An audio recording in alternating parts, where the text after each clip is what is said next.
For my final video this Orktober and the culmination of my previous projects, I'm going to be working on an Ork Gargant. Part of what inspired this video were a series of lids that I found in the scrapyard. These are off cream cans, and this final piece is an old pot with a long handle. This snowman stack of containers will form the basis of the body for the Gargant. But before I tack welded them together, I wanted to give them a quick spray paint. I haphazardly sprayed them with some orange, red, and blue. Most of this will be burnt off in the welding process, but it's nice to see these base colors peeking through the panels once I start building up the layers. The colors look pretty garish at this step, but by the end of this build, they're barely noticeable. First I tack weld the two lids together to create a bit of a base. Next I weld on the pot, which I put on asymmetrically to create a bit of a hip platform that eventually I want to build out so that orc boys can stand on it.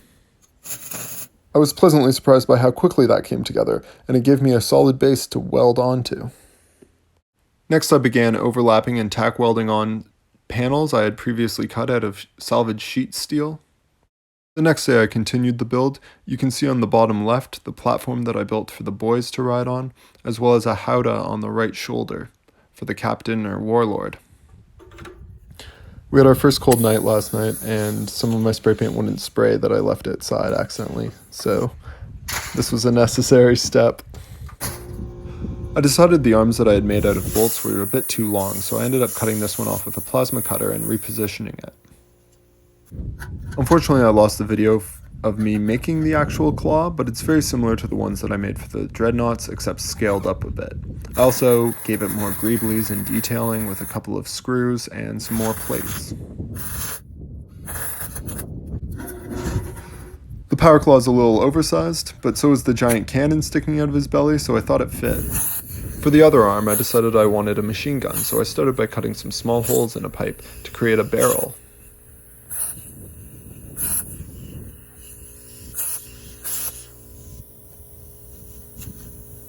I made two of these and fit them in a housing made out of some rusty springs. The springs were by far the rustiest metal in this build, and were a little tricky to tack weld into. Next I sort of lined them up, and decided where I wanted them to be pointed, before tack welding them into place.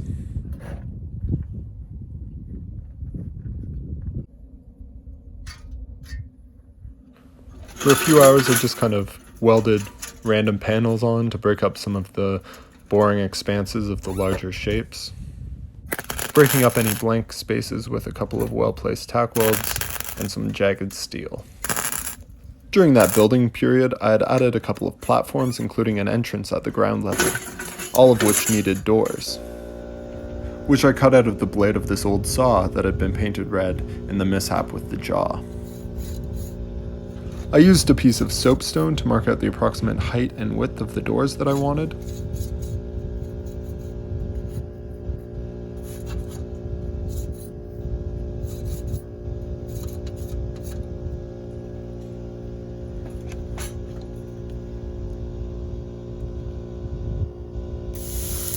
And cut them out with my plasma cutter that has no problem cutting through the hardened tool steel of the blade. I cut out some eye slits, as well as some jagged tops and some crenellated tops of the doors. I also cut out some spare teeth and some random panels out of the rest of the blade. Nothing goes to waste. At this point I also started to add some guardrails and tubing out of some wire, as well as some smaller details.